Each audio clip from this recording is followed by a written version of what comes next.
오늘도 새 날을 주신 하나님께 감사드립니다. 하루 첫 시간 혹은 또 오전 시간 또 혹은 늦은 밤 시간에 함께 모여 또 말씀과 기도를 또 드려 나갈 때에 하나님께서 공동체적으로 은혜를 주실 줄로 믿습니다. 잠깐 기도하고 이제 말씀을 살펴보도록 하겠습니다. 고마우신 하나님 아버지, 오늘도 저희들에게 새로운 날을 허락해 주신 것 감사합니다.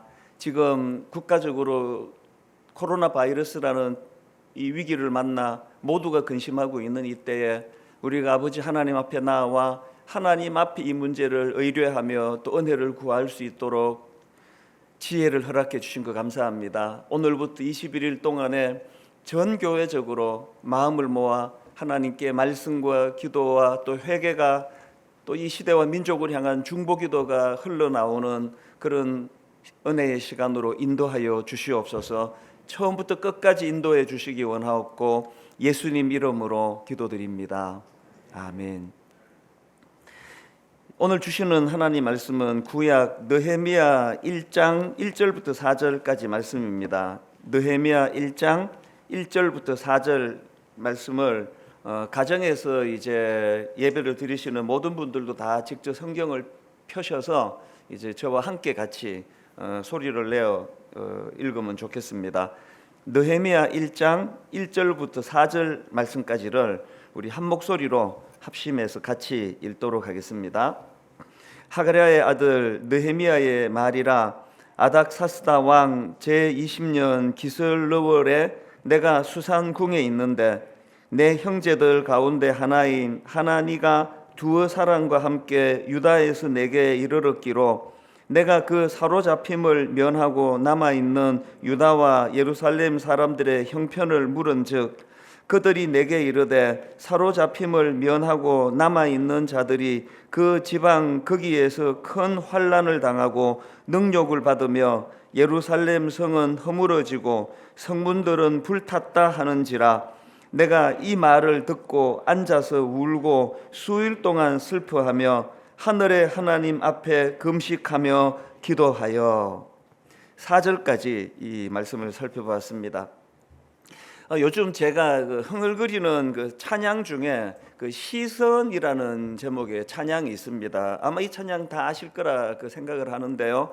뒷부분이 이제 이렇게 마무리되는 찬양입니다. 모든 시선을 주님께 드리고 전능하신 하나님을 느낄 때 세상은 주의 나라가 되고 하나님이 일하기 시작하네. 이게 2절 끝부분에 나와 있는 그 가사인데요. 그 1절 끝부분 가사가 또 이렇습니다. 모든 시선을 주님께 드리고 살아계신 하나님을 느낄 때 내 삶은 주의 역사가 되고 하나님이 일하기 시작하네.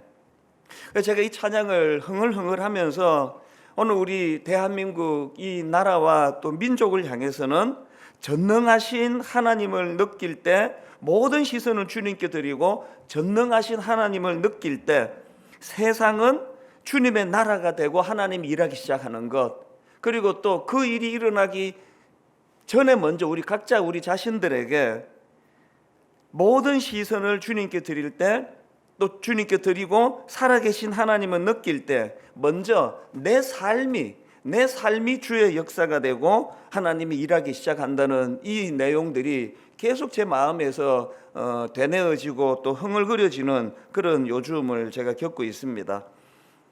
이 모든 내 삶이 주의 역사가 되고 또 이 세상은 주의 나라가 되도록 하는 이 모든 첫 출발이 어떻게 되느냐? 이 찬양 가사가 이렇게 시작합니다.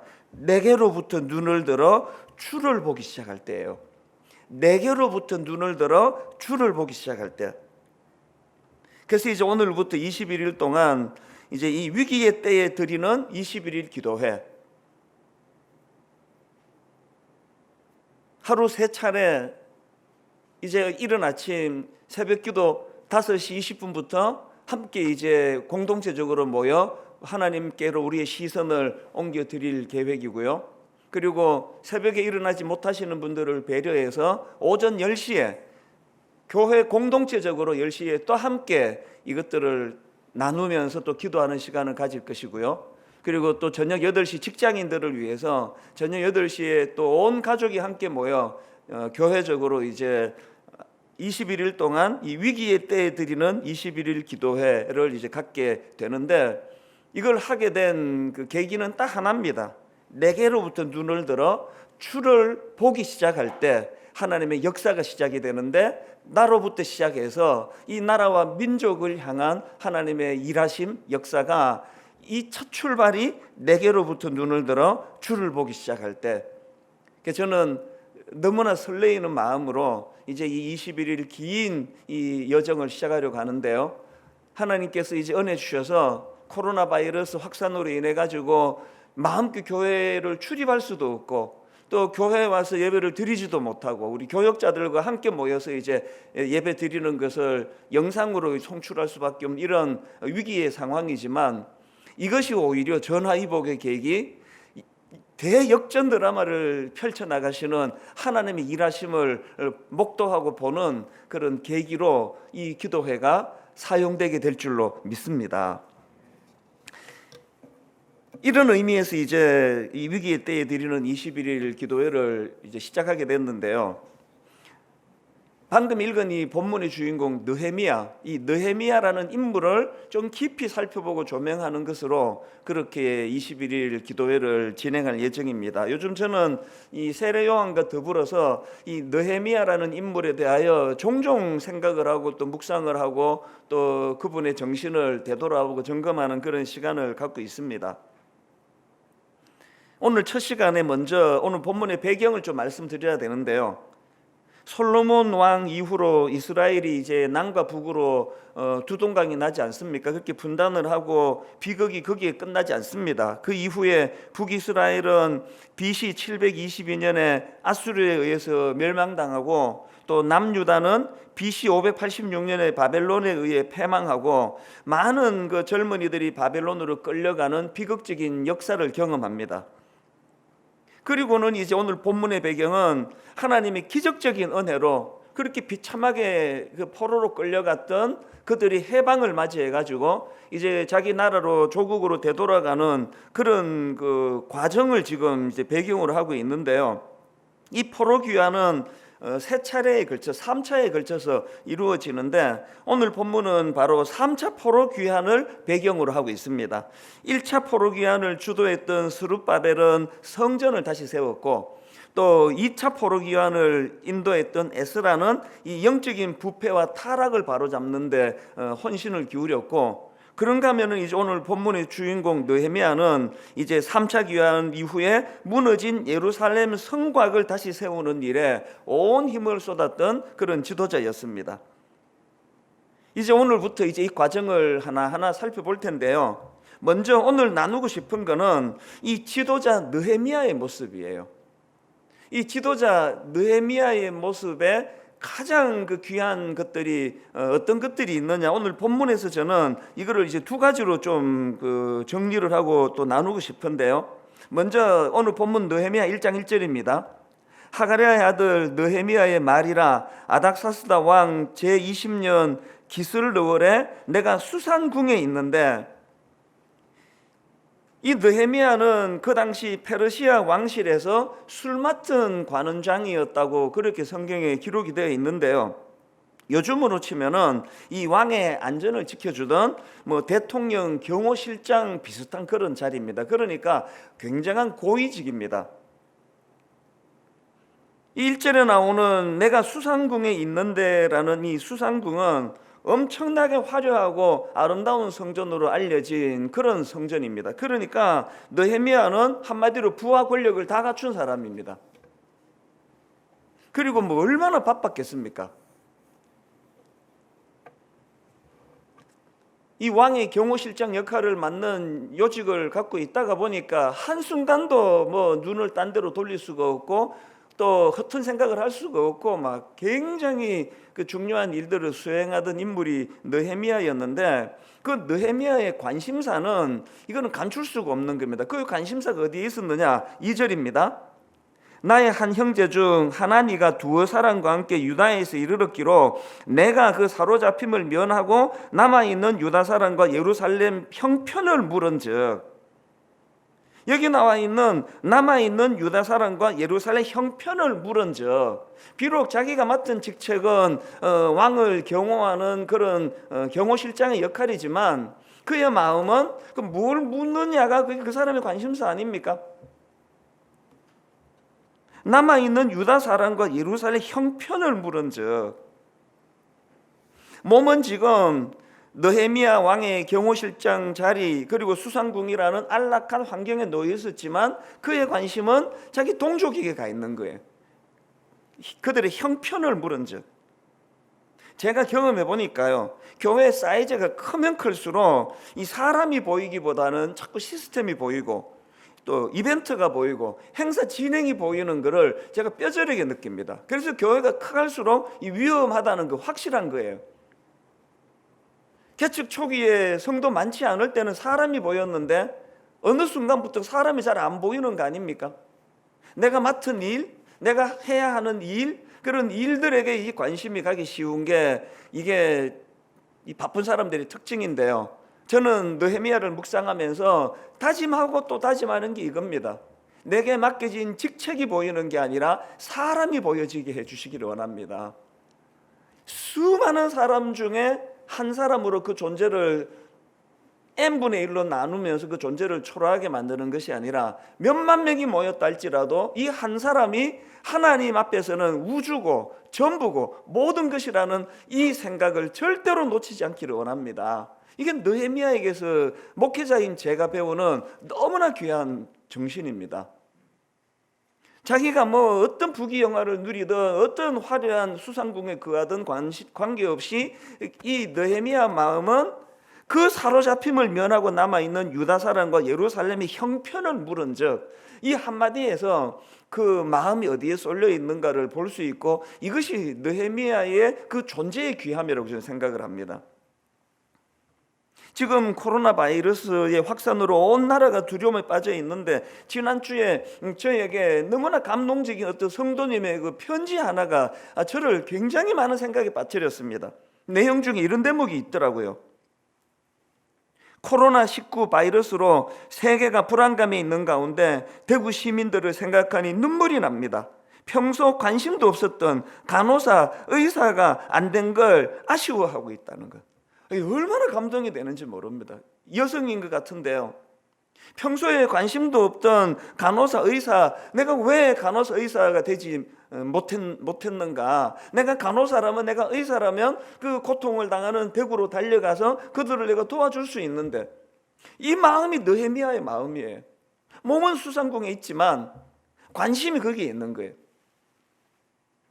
여러분, 우리의 시선이 하나님께로 향하기 위해서는, 그리고 또 우리의 시선이 하나님께로 향한다면 하나님은 느헤미야의 마음을 회복시켜 주신다고 저는 믿습니다. 시선을 나에게로부터 하나님에게로 옮겨갈 때, 그리고 내 시선이 하나님께로 옮겨가면 하나님께서는 시선을 눈물 흘리는 동족에게로 시선을 흘려보내도록 인도해 주시는 분이라는 사실입니다.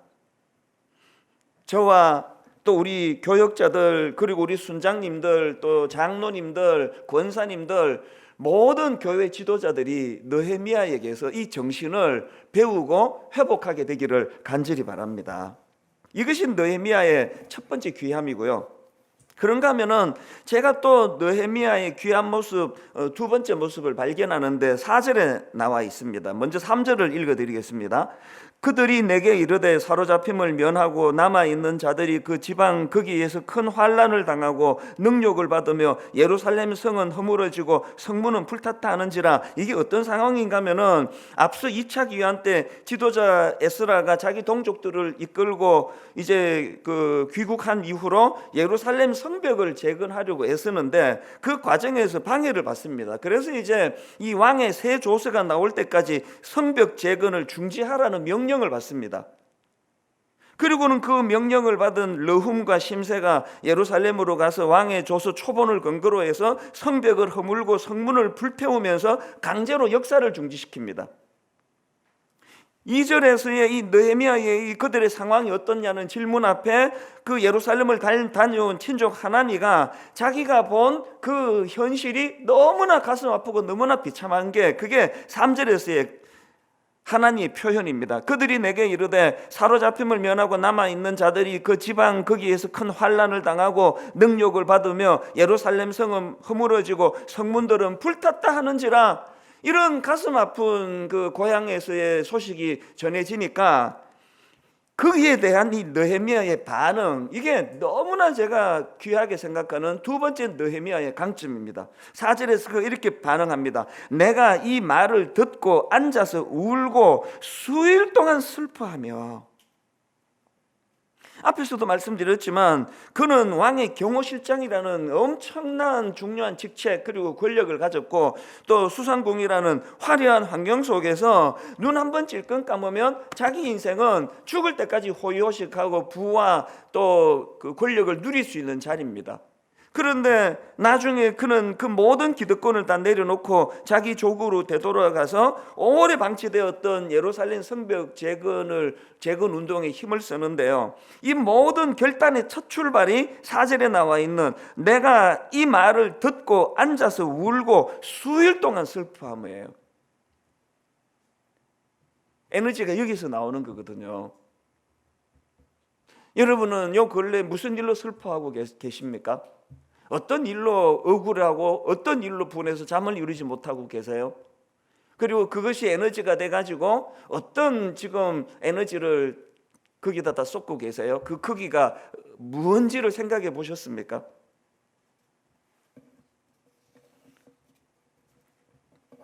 이번에 이 21일 그 교재를 우리 교재팀에서 너무나 잘 만들어서 제가 참 감사했는데요. 이제 매일매일 이 교재를 이제 인터넷으로 사실은 책으로 나누어 드리고 싶은데 모이지를 못해서 이제 하루하루 이제 그 전날에 인터넷으로 이 교재를 올려 드리려고 하는데요. 이제 오늘 해당되는 내용의 그 교재에 앤디 스탠리가 쓴 비저니어링이라는 책의 한 대목을 인용해 놓았습니다. 나중에 이제 올려진 거 이제 묵상하시면서 다시 한번 이거를 꺼내 보시기 바랍니다. 앤디 스탠리가 쓴 비저니어링에 나오는 한 대목 읽어드리겠습니다. 나중에 보면 알겠지만 느헤미야는 느닷없이 눈물을 흘리는 그런 사람이 아니었다. 그는 약하지 않았고 정서적으로 쉽게 동요되는 사람도 분명 아니었다. 그러나 그는 괴로워했다. 그는 괴로워하며 수일 동안 금식하며 기도했다. 그 다음 들어보세요. 수천 년 후 사람들이 그토록 반기는 비전의 정수가, 수천 년 후 사람들이 그토록 반기는 비전의 정수가 그의 이런 고뇌에서 탄생되었음을 그는 전혀 깨닫지 못했을 것이다. 중요한 것은 느헤미야의 비전이 처음부터 비전은 아니었다는 사실이다. 그것은 관심과 괴로움에서 비롯되었다. 자기 나라와 백성들을 생각하면서 느끼는 괴로움에서 시작되었다. 저는 앤디 스탠리의 이 책에 나온 이 한 대목이 얼마나 저를 격동시켰는지 모릅니다. 처음부터 비전, 세계 구원 이런 소리 지르는 사람들의 소리를 저는 믿지 않습니다. 그렇게 어마어마한 구호로 시작하는 게 비전이 아니고요. 비전은요, 그저 자기 고통을 당하는 자기 동족들에 대한 관심사, 내가 물은적, 그리고 그 슬픈 소식이 전해졌을 때 눈물로 그 마음을 토할 수 있는 그 사람의 그 눈물, 그게 바로 비전의 씨앗이라는 그 이야기거든요. 느헤미야의 비전이 처음부터 비전은 아니었다. 그것은 관심과 괴로움에서 시작이 되었다. 자기 나라와 백성들을 생각하면서 느끼는 괴로움에서 시작하였다. 오늘 저는 함께 예배드리는 비록 인터넷이지만 비록 가정에서 참 숨죽이며 드리는 예배지만 진지하게 질문을 드리고 이 질문에 진지하게 답해 주시기를 바랍니다. 여러분은 지금 어떤 일로 고뇌하고 계십니까? 지지난주 설교 시간에 말씀을 드렸지 않았습니까? 내 한 교회로 4,000명, 4,500명, 5,000명 등록한다고 그거를 기뻐하고 있으면 안 되는 시대라고. 큰 교회는 큰 교회대로, 작은 교회는 작은 교회대로 모두가 다 지금 고뇌해야 되는 시대예요. 여러분, 우리의 고뇌가 비전이 될 줄로 믿습니다. 우리의 고뇌를 하나님 앞으로 가져나갈 때 하나님은 우리의 그 고뇌를 재료로 삼으셔서 우리 인생의 벅찬 꿈과 비전으로 그것을 바꾸어 주시리라고 믿습니다. 인터넷에 올려진 이 교재 뒷부분의 그 적용 부분과 또 손으로 써내려가는 기도, 이 부분들을 오늘 오전, 오후, 저녁 시간을 할애해서 진지하게 묵상하고 돌아보는, 그래서 이 코로나 바이러스 확산이라는 너무나 생전에 들어보지도 못했던 이 위기가 우리 인생의 일생의 비전을 품게 되는 그런 재료가 될 수 있도록 하나님 앞에 나아가시기를 바랍니다. 내 시선이 이 위기에 머물지 아니하고 초라한 나 자신에 머물지 아니하고 이 시선이 위대하신 하나님에게로 향할 때 하나님은 이 위기를 우리가 평생을 꿈을 꾸고 나갈 수 있는 아름다운 비전을 만들어 주시는 빛나는 재료로 쓰실 줄로 믿습니다. 첫날 제가 영상 하나를 보여드리려고 하는데요. 이것도 우리 성도님이 제게 메일로 보내주신 영상인데 너무나 뭉클해서 이제 첫날에 그 말씀의 마무리를 이 영상으로 하려고 했는데요. 이 영상을 다 보시고 나면 이제 앞으로 이 설밀교 말미에 이 찬양팀을 맡고 있는 조정환 목사님이나 김현지 목사님이 나오셔서 이제 함께 그 한두 곡 찬양을 진지하게 드리고 그리고 이제 각자 가정에서 기도하는 시간으로 나아갈 텐데요. 이제 우리 목사님이 나와서 찬양 인도할 때 함께 나지막하지만 그러나 액센트를 한마디 한마디 넣으셔서 함께 찬양하시고 그리고 함께 기도하는 시간, 그런 여러분의 그 거실이, 여러분의 서재가, 컴퓨터가 놓여지는 여러분의 안방이 여러분의 작은 기도실이 되도록 이번 기회가 축복의 통로가 될 줄로 믿습니다. 이제 우리 영상을 같이 보시고 연이어서 이제 조정환 목사님 나와서 찬양 인도하고 함께 기도하는 시간을 갖도록 하겠습니다. 肺炎疫情防控指挥部发布第一例确诊，无特殊原因，市民不要离开武汉。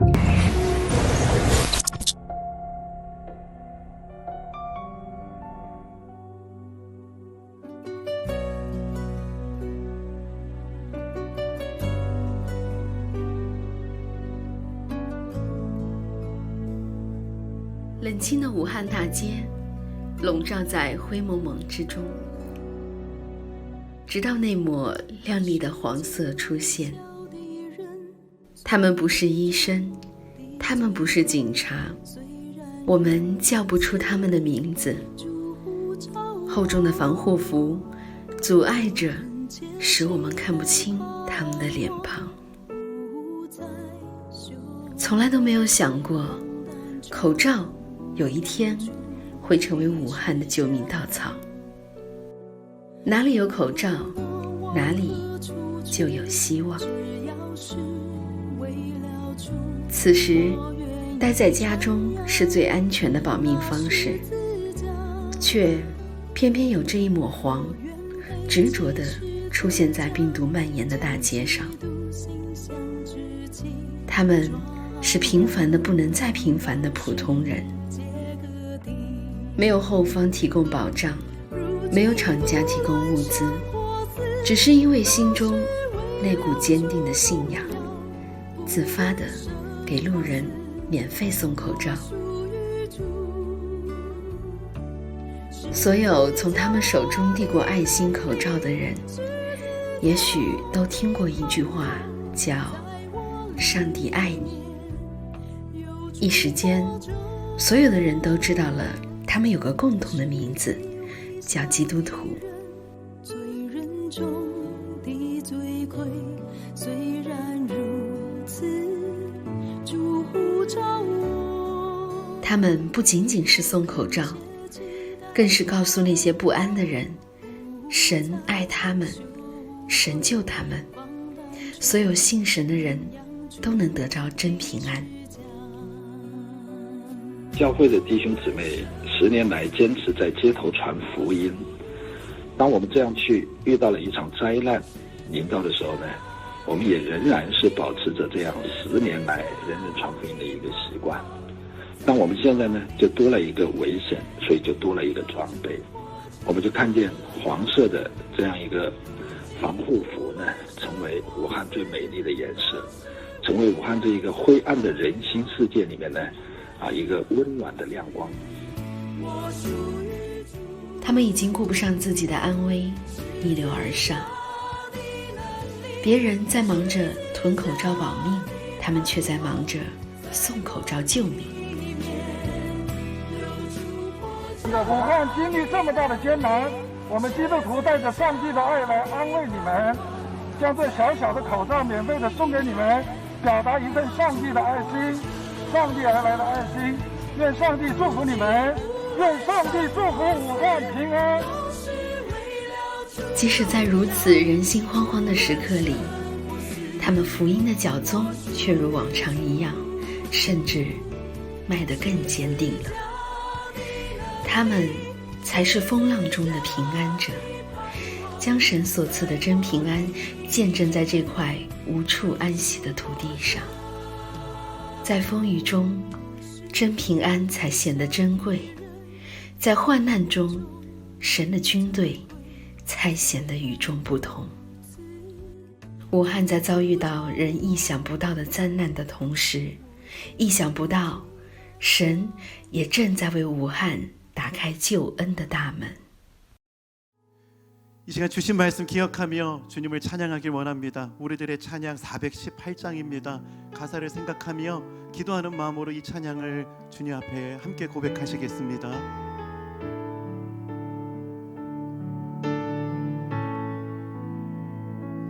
나의 백성이 다 겸비하여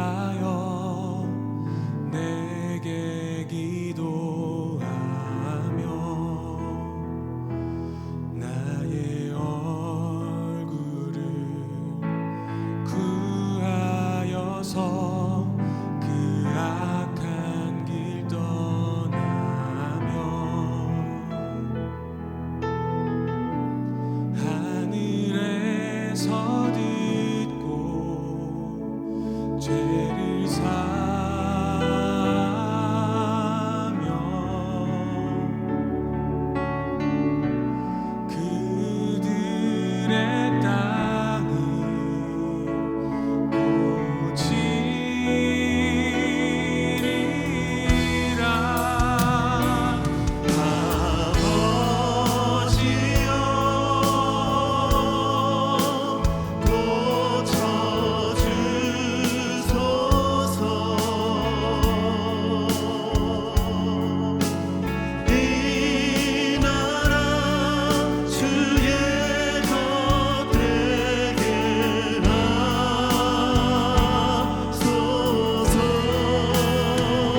시간 가지길 원합니다. 다 함께 기도하시겠습니다. 살아계신 하나님 아버지, 이 나라를 고쳐주시옵소서. 이 나라에 하나님 주의 관선을 바라여 주시옵소서. 하나님의 은혜로 아버지 나라를 새롭게 하여 주시고, 아버지 하나님으로부터 오지 않는 불신과 아버지 하나님 깨어짐과 아픔과 상처가 하나님의 은혜로 말미암아 회복게 되어지는 은혜의 역사가 있기를 원합니다. 하나님 그런 은혜의 통로로 우리의 간구와 하나님 우리의 기도를 사용하여 주시옵고, 아버지 하나님 우리의 기도를 통해 이 땅을 새롭게 하시는 하나님의 능력과 하나님의 역사를 우리로 하여금 보게 하여 주시옵소서. 이 시간 마지막으로 간절하게 은혜를 구하며 기도하는 마음으로 고백합시다. 아버지여 고쳐주소서.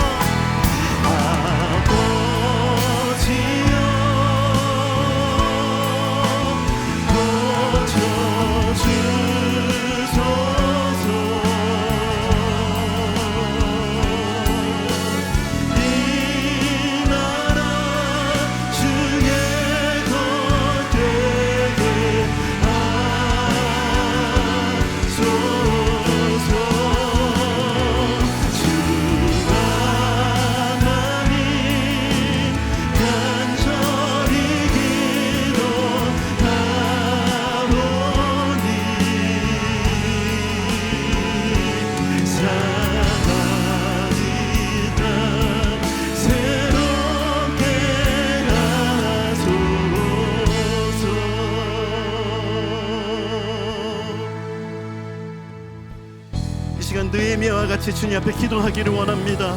하나님 이 시대의 아픔을 나의 아픔으로 품고 기도하길 원합니다.